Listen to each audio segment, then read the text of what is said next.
ಸಿದ್ದರಾಮಯ್ಯವರು ತಮ್ಮ ಕುರ್ಚಿಯನ್ನು ಉಳಿಸ್ಕೊಳ್ಳೋದಕ್ಕೆ ಈ ಜಾತಿಗಣತಿ ಹೆಸರು ಇಲ್ಲ, ಕುರ್ಚಿ ಉಳಿಸ್ಕೊಳ್ಳೋಕೆ ಇವಾಗ ಏನು ಅವ್ರ ಕುರ್ಚಿಗೆ ಏನು ಆಪತ್ತು ಬಂದಿದೆ? ಏನೂ ಆಪತ್ತು ಬಂದಿಲ್ಲ. ಅವ್ರ ಕುರ್ಚಿ ಸುರಕ್ಷಿತವಾಗೇ ಇದೆ. ಇವತ್ತು ಸಿದ್ದರಾಮಯ್ಯವ್ರನ್ನ ಕುರ್ಚಿಯಿಂದ ಇಳಿಸಬೇಕು ಅಂತ ಯಾರಾದರೂ ಹೇಳಿದ್ದಾರೆ?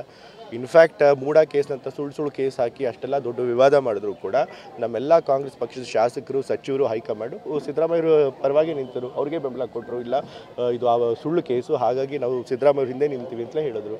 ಸೊ ಇವಾಗ ಕುರ್ಚಿಗೆ ಏನೂ ಆಪತ್ತೂ ಇಲ್ಲ. ಸೊ ಹಾಗಾಗಿ ಕುರ್ಚಿನ ಉಳಿಸ್ಕೊಳ್ಳೋಕ್ಕೋಸ್ಕರ ಈ ಜಾತಿ ಗಣತಿ ಬಿಡುಗಡೆ ಮಾಡಿರೋದು ಸುಳ್ಳು. 5ನೇ ತಾರೀಕು ಜನಪ್ರತಿನಿಧಿಗಳ ಕೋರ್ಟಲ್ಲಿ ಆದೇಶ ಕೂಡ ಇದೆ, ಅದನ್ನು ಇಡಿ ವಹಿಸಬೇಕಾ ಏನು ಅಂತ? ಅದಕ್ಕೂ ಏನೂ ಸಂಬಂಧ ಇಲ್ಲ. ಅಂತ ಟೈಮಲ್ಲಿ ಅಲ್ಲ, ಅದಕ್ಕೂ ಏನೂ ಸಂಬಂಧ ಇಲ್ಲ. ಹಾಗಿದ್ದಿದ್ರೆ ಇದಕ್ಕಿಂತ ಕ್ರೂಷಲ್ಲು ಹಿಂದಿಂದು ಒಂದು ಜಡ್ಜ್ಮೆಂಟ್ ಇತ್ತು, ಇಡಿ ಅವ್ರದ್ದು ಇದು ಮಾಡಬೇಕು ಅಂತ ಹೇಳಿ. ಆವಾಗಲೇ ಅದನ್ನು ಮಾಡ್ಬೋದಾಗಿತ್ತಲ್ಲ. ಬಟ್ ಅದಕ್ಕೋಸ್ಕರ ಮಾಡ್ತಿಲ್ಲ. ಇದು ಸಿದ್ದರಾಮಯ್ಯ ಅವ್ರ ಕಮಿಟ್ಮೆಂಟು, ನಮ್ಮ ಪಕ್ಷದ ಕಮಿಟ್ಮೆಂಟು. ಈ ಜಾತಿ ಗಣತಿಯನ್ನು ಮಾಡಬೇಕು ಅಂತ ಹೇಳಿ ಕಳೆದ ಬಾರಿನ ಸಿದ್ದರಾಮಯ್ಯ ಅವರು ಮುಖ್ಯಮಂತ್ರಿಗಳಾಗಿದ್ದಾಗ ನನ್ನ ಬಿಸ್ನೆಸ್ಗೆ GST ನೋಟಿಸ್ ಬಂದಿದೆ, ಏನ್ ಮಾಡ್ಬೇಕು ಅಂತ ಗೊತ್ತಾಗ್ತಿಲ್ಲ. ಇಮಿಡಿಯೇಟ್ಲಿ ಒಬ್ಬ GST ಎಕ್ಸ್ಪರ್ಟ್ ಹತ್ರ ಮಾತಾಡು. ಎಲ್ಲಿ ಹುಡುಕೋದು? ಬಾಸ್ವಾಲಾ. Be the boss.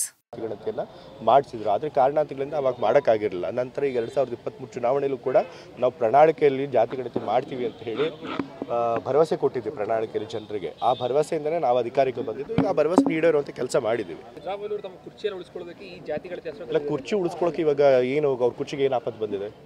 ಏನೂ ಆಪತ್ತು ಬಂದಿಲ್ಲ. ಅವ್ರ ಕುರ್ಚಿ ಸುರಕ್ಷಿತವಾಗೇ ಇದೆ. ಇವತ್ತು ಸಿದ್ದರಾಮಯ್ಯವ್ರನ್ನ ಕುರ್ಚಿಯಿಂದ ಇಳಿಸಬೇಕು ಅಂತ ಯಾರಾದರೂ ಹೇಳಿದ್ದಾರೆ?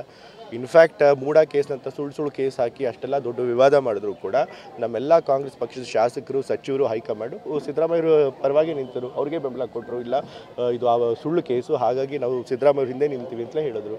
ಸೊ ಇವಾಗ ಕುರ್ಚಿಗೆ ಏನೂ ಆಪತ್ತೂ ಇಲ್ಲ. ಸೊ ಹಾಗಾಗಿ ಕುರ್ಚಿನ ಉಳಿಸ್ಕೊಳ್ಳೋಕ್ಕೋಸ್ಕರ ಈ ಜಾತಿ ಗಣತಿ ಬಿಡುಗಡೆ ಮಾಡಿರೋದು ಸುಳ್ಳು.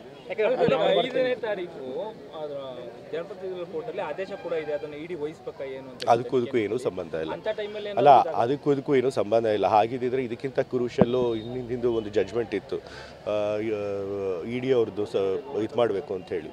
ಆವಾಗಲೇ ಅದನ್ನು ಮಾಡ್ಬೋದಾಗಿತ್ತಲ್ಲ. ಬಟ್ ಅದಕ್ಕೋಸ್ಕರ ಮಾಡ್ತಿಲ್ಲ.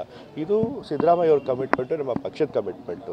ಈ ಜಾತಿ ಗಣತಿಯನ್ನು ಮಾಡಬೇಕು ಅಂತ ಹೇಳಿ ಕಳೆದ ಬಾರಿನ ಸಿದ್ದರಾಮಯ್ಯ ಅವರು ಮುಖ್ಯಮಂತ್ರಿಗಳಾಗಿದ್ದಾಗ ಜಾತಿ ಗಣತಿಯನ್ನು ಮಾಡಿಸಿದ್ರು. ಆದರೆ ಕಾರಣಾಂತರಗಳಿಂದ ಅವಾಗ ಮಾಡೋಕ್ಕಾಗಿರಲಿಲ್ಲ. ನಂತರ ಈಗ 2023 ಚುನಾವಣೆಯಲ್ಲೂ ಕೂಡ ನಾವು ಪ್ರಣಾಳಿಕೆಯಲ್ಲಿ ಜಾತಿ ಗಣತಿ ಮಾಡ್ತೀವಿ ಅಂತ ಹೇಳಿ ಭರವಸೆ ಕೊಟ್ಟಿದ್ವಿ ಪ್ರಣಾಳಿಕೆಯಲ್ಲಿ ಜನರಿಗೆ. ಆ ಭರವಸೆಯಿಂದನೇ ನಾವು ಅಧಿಕಾರಕ್ಕೆ ಬಂದಿದ್ದು. ಈಗ ಆ ಭರವಸೆ ನೀಡಿರುವಂಥ ಕೆಲಸ ಮಾಡಿದ್ದೀವಿ.